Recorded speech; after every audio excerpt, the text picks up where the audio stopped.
This is Craig Brown, and welcome to Passages. Passages is a space to explore Bible passages used for preaching, reflection, and prayer. My hope is that Passages will shine a unique light on text used for preaching at the First Free Methodist Church in Seattle, Washington, or for anyone looking to dive deeper into the Bible. Today's passage is Mark chapter 8, verses 27 to 33. It's the basis for the sermon at First Free Methodist Church on Sunday, February 22nd, 2026. It's part of our series called Transforming Conflict: How We Can Hold Others in Life's Disruptions. So let's hear the text from verse 27 of Mark chapter 8. Jesus went out along with his disciples to the villages of Caesarea Philippi, and on the way he questioned his disciples, saying to them, "Who do people say that I am?" They told him, saying, "John the Baptist, and others say Elijah, and others one of the prophets." And he continued questioning them, "But who do you say that I am?" Peter answered and said to him, "You are the Christ." And he warned them to tell no one about him. And he began to teach them that the Son of Man must suffer many things and be rejected by the elders and the chief priests and the scribes, and be killed, and after 3 days rise from the dead. And as he was stating this matter plainly, Peter took him aside and began to rebuke him. But turning around and seeing his disciples, he rebuked Peter and said to him, "Get behind me, Satan, for you are not setting your mind on God's purposes, but on man's." Such an important passage of Scripture in Mark's Gospel, and so today we're going to be looking at this passage in two different segments, verses 27 to 30, which is a question of Jesus' identity, and then verses 31 to 33, which is a question of intention. So let's take a look at these first few verses, 27 to 30, before we continue in the text. This question of identity is before us. Now, Mark's story of Jesus' life takes it to the pivot point of the story in Mark chapter 8, and this very passage is the pivot point in Mark's gospel. In some ways, you can read Mark like a crescendo that begins in chapter 1 and leads us up to chapter 8. Everything to this point in the story focuses on Jesus' popularity in the Galilee, where he does most of his ministry. Now, everything after this story points toward the coming drama that is going to come in Jerusalem. Jesus convenes his disciples in the far north at the foot of Mount Hermon. Now, if you were to go there today, this is in the Golan Heights. It's just a few miles from the Lebanese border. Caesarea Philippi is so named after Herod. It's so named because after Herod the Great's death, his kingdom was kind of split up amongst a bunch of different people. And even then, they were all vassal kings in the Roman Empire. So it's not like these kings ruled completely. They were under Roman authority. And so the portion that was kind of to the north and to the east, where Caesarea Philippi was given to a relative of Herod the Great, Philip. And you probably know him in the Bible as Philip the Tetrarch, who assumed leadership. Now, Judea was under the direct authority of the Romans. So when Herod the Great died, they didn't get another Herodian king to replace Herod the Great. The Romans took complete authority over the region called Judea, and they were ruled by the Roman governor who had a residence at a different place called Caesarea Maritima, which is out on the Mediterranean coast. So, upon becoming a vassal king of the Roman Empire in the north, Philip, as a way of honoring Caesar, names this small city in the north, or town really, he named it after Caesar Augustus, who Philip was a vassal king for. And so Philip named it Caesarea, which is named it Caesarea for Caesar, and Philippi he named for himself. So the name Caesarea Philippi is Caesar and Philip. Now, there is a temple there today, if you go to Caesarea Philippi, to the Greek god Pan. And it's commonly understood that this little temple that's kind of nestled into the side of a little cliff there, it would be described within the Greek world as the gates of hell. And if you read this story that we read in Mark's gospel from other gospels, Jesus will there tell Peter that his name will now mean rock, and that the gates of hell will not prevail against his church. Well, the whole gates of hell concept makes sense because they're standing in front of what the pagans believe to be literally the gates of hell. So this area today has rushing streams that flow through it, which feed into the Sea of Galilee. And to the south, if you go there today, the streams are still there. They flow into Lake Kinneret, which is what the Sea of Galilee is called today, into the Jordan River, and then ultimately to the Dead Sea.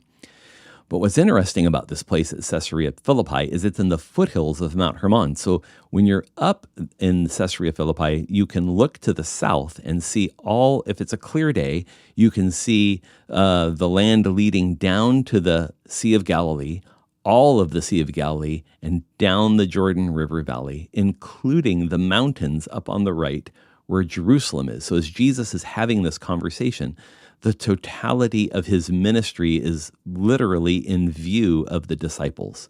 So it's really no wonder why this conversation happens at Caesarea Philippi. So it says on the way there, they were discussing a question with one another, and Jesus asked his disciples, "Who do people say that I am?" So they respond with what they've heard and seen in all of the Galilean crowds. They say, well, some people say you're John the Baptist, who at that point was a prophet who was already dead. Some say that Jesus is Elijah, having returned, and this would be a prophet that they believed would come before the Messiah. You might remember the biblical story of Elijah, that Elijah did not die, but was rather assumed into heaven, the chariot of fire. And so there was this expectation amongst Jews that that same Elijah would return as a prophet to announce the coming of the Messiah. And then the disciples say, and other people say, you're one of the prophets. So Jesus could just simply be another new prophet, like many regarded John the Baptist to be. Then Jesus changes the frame of the question, and he says, but who do you say that I am? Now, the disciples are asked to make their own response to this question. Based on what they themselves have seen and heard, what conclusion would they draw? What the text tells us is that Peter is the one who gives an answer. He says, you are the Christ. Now, Christ, the Greek word Christos, is the Greek word for anointed one. And so that word is the same word as Messiah. So Jesus Christ, Christ is not his last name.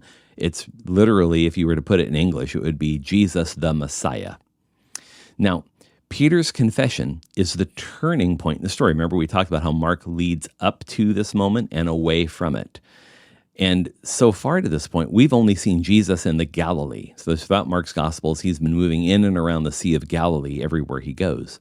Jesus has not spoken one time so far about what is going to happen in Jerusalem. We do not know if the other disciples agreed with Peter's confession or not. It doesn't tell us anything about what the other disciples might have said, or whether Peter's representing all of them. We have no idea. But then Jesus' warning, though, after Peter's statement is quite clear. He says, do not tell anyone about him. Well, why would Jesus tell him that? Well, we'll soon see in just the very next verses, but it's enough to say that the Jews expected their Messiah to renew all of Israel and ultimately to destroy the Roman Empire.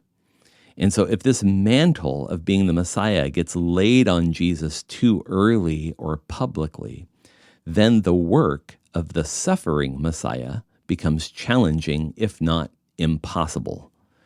So what happens next, in the next few verses, is a vindication of what Jesus' warning means, that Peter is, in many ways, and the disciples are well-intended in their recognition of Jesus as the Christ, but how they're going to hold that, at least for Peter, is wrong. And that's a key passageway for us to hear, that the decision about who Jesus is rests with each of us. Jesus' question to the disciples in this story is so powerful and telling. Who do you say that I am? So like those disciples long ago were asked the very same question by Jesus himself. To say he is the Christ is correct, but in our case, that confession of Jesus as the Christ lacks the same kind of history and context as those in the story. The Jews in Jesus' day were filled with messianic expectations. So acknowledging Jesus as Messiah, true as it is, had much, much more impact in the time in which Jesus conducted his earthly ministry, perhaps more so than it does now. So we don't really have any expectation of a Messiah who is coming to establish a military kingdom. We do expect Jesus to bring a reign of love and justice and truth and the destruction of all evil. It's very similar, but it's different.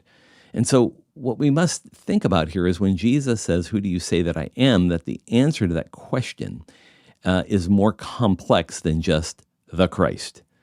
So we have to find our own confession of Jesus. And to be honest, as we experience Jesus throughout our life, that name for Jesus changes based on the season of life in which we find ourselves, that there's going to be some moments where Jesus is Savior. There's going to be other moments where Jesus is Lord, moments where he might be friend, where he might be master, he might be king. I mean, we could go on and on with the titles. So we have to learn how to hold who Jesus is for us with a great degree of care.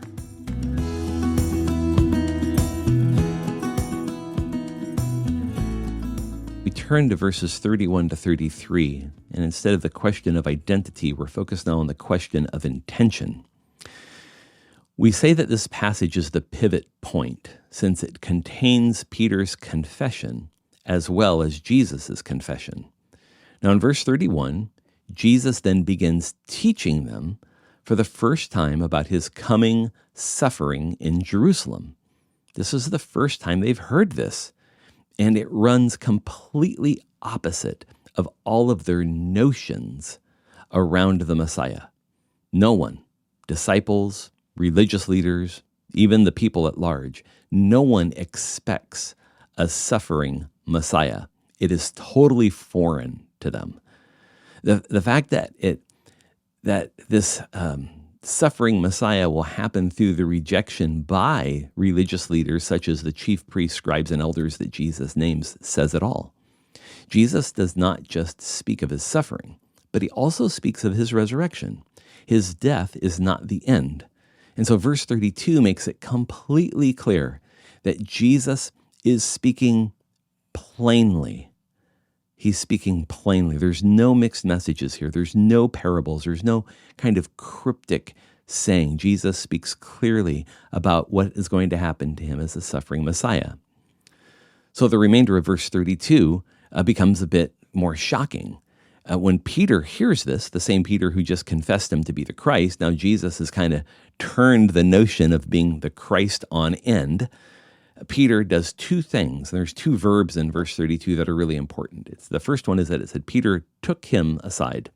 That word there for take doesn't just mean pulling him aside. It also means that to pull aside and give instruction in the same way a parent might pull a child aside to give them a correction or some kind of teaching moment. And then it says that Peter rebuked him. Now, that word for rebuke there in Greek is such an important word because it's the same word that's used to describe when Jesus rebukes demons or corrects leaders. And so the way the story is described in Mark is two very strong points of action here. Peter took him aside like he's going to correct him, and he rebuked him in the same way Jesus rebukes demons. Now, both of these verbs, very strong. They indicate that Peter feels the need to fix Jesus.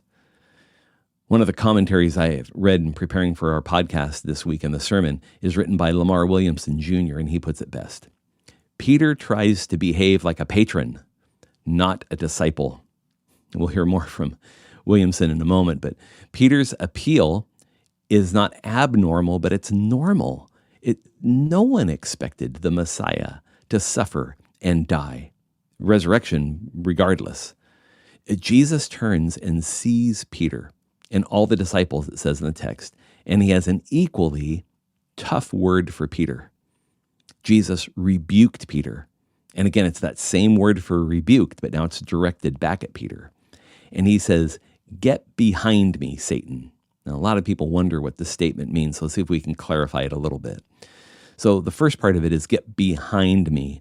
That behind is a corrective for Peter. So it literally means to follow.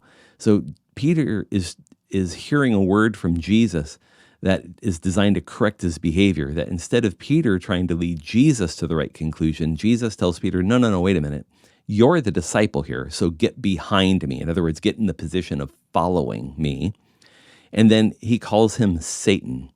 Now, Satan is an interesting title because it's less of a proper noun, not like necessarily the Satan.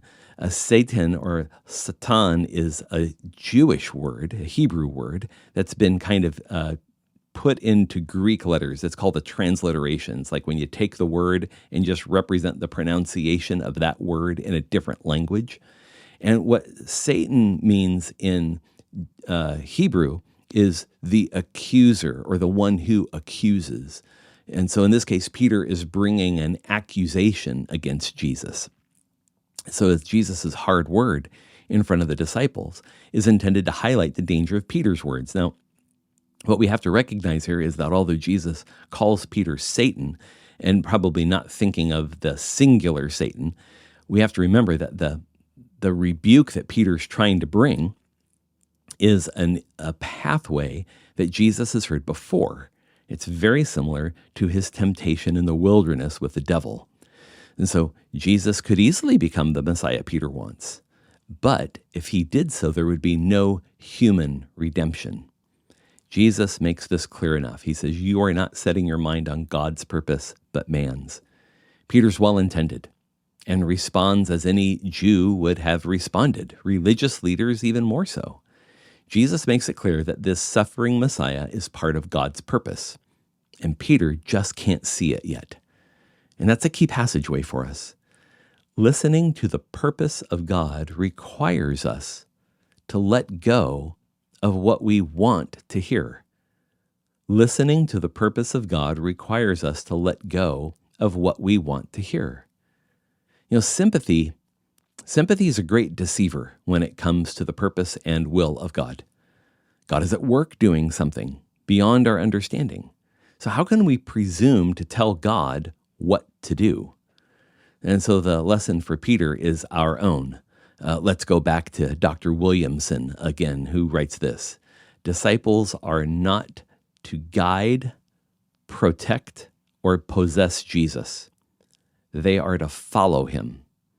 And that statement helps us understand what Jesus has said to Peter so clearly, and he says to us as well, that our work is to follow Jesus. Our job isn't to try to guide him, to protect him, or even to possess him. It's to follow him. I want to thank you for listening to this episode of the FFMC podcast and Passages. Listen in for our sermon podcast and our conversational podcast called Connections. You can find them right here in the FFMC podcast. I also encourage you to visit our church's website at ffmc.org to learn more about Free Methodism and how you can connect with our community. For now, I bid you all grace. Thanks for listening, and we'll see you next time.